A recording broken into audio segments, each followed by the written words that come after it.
کیا آپ نے کبھی غور کیا ہے کہ قرآن مجید میں 114 صورتیں ہیں اور ہر صورت ہدایت کا سمندر ہے، لیکن اللہ تعالیٰ نے ہر نماز اور ہر رکعت میں صرف سورۃ فاتحہ کو ہی کیوں لازمی قرار دیا ہے؟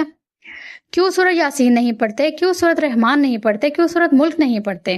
نبی کریم صلی اللہ علیہ وسلم کا فرمان ہے، جس نے سورۃ فاتحہ نہ پڑھی اس کی نماز نہ ہوئی۔ آخر اس 7 آیات کی صورت میں سے کیا راز پوشیدہ ہے جو پوری کائنات کے مالک کے ساتھ ہمارا تعلق کو بدل دیتا ہے؟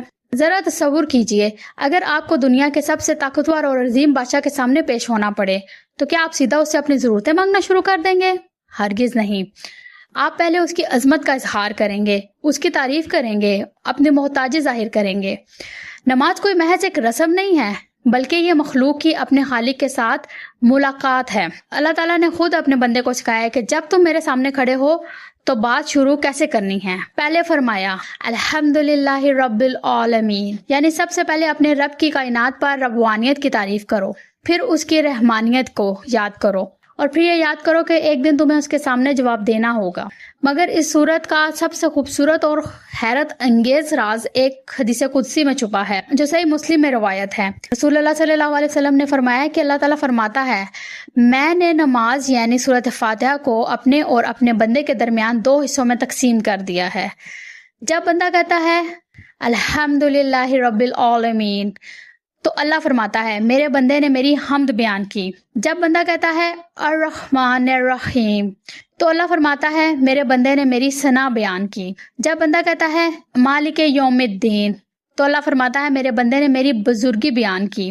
اور جب بندہ کہتا ہے ایاک نعبد و ایاک نستعین تو اللہ فرماتا ہے یہ میرے اور میرے بندے کے درمیان عہد ہے اور میرے بندے کے لیے وہ ہے جو اس نے مجھ سے مانگا۔ ذرا سوچئے، آپ صرف الفاظ نہیں دہراتے بلکہ ہر آیت کے بدلے آج سے آپ کو براہ راست جواب مل رہا ہوتا ہے۔ سورۃ فاتحہ کا آخری حصہ بندے کی سب سے بڑی ضرورت پر مبنی ہے۔ غور کیجئے، اللہ نے ہمیں نماز میں رزق، صحت اور دنیاوی آسائشیں مانگنا نہیں سکھایا، بلکہ سکھایا اہدنا الصراط المستقیم، ہمیں سیدھا رستہ دکھا۔ کیوں؟ کیونکہ اگر آپ کا رستہ درست ہوگا تو منزل خود بخود درست ہو جائے گی۔ اگر انسان کو ہدایت مل جائے تو رزق کم بھی ہو تو وہ سکون میں رہتا ہے، بیماریاں آئیں تب بھی صابر رہتا ہے، اور مشکلات میں بھی اس کا دل نہیں ٹوٹتا۔ ہدایت دنیا اور آخرت دونوں کی کامیابی کی کنجی ہے۔ سورۃ فاتحہ صرف قرآن کا پہلا باب نہیں، یہ مومن کے لیے سچے ایمان کا خلاصہ ہے۔ یہ حمد بھی ہے، عقیدت بھی ہے، عبادت بھی ہے اور دعا بھی۔ اسی لیے اس گفتگو کے بغیر نماز کا وجود ہی ممکن نہیں۔ اب اگلی بار جب آپ نماز میں کھڑے ہوں تو جلدی نہ کیجیے گا۔ آیت کے بعد کچھ لمحے رکیے اور محسوس کیجیے کہ کائنات کا مالک آپ کے ہر ایک لفظ کا جواب دے رہا ہے۔ اگر اس ویڈیو نے آپ کے نماز کے احساس کو بدل دیا ہے تو اسے اپنے احباب کے ساتھ ضرور شیئر کریں۔ جزاک اللہ۔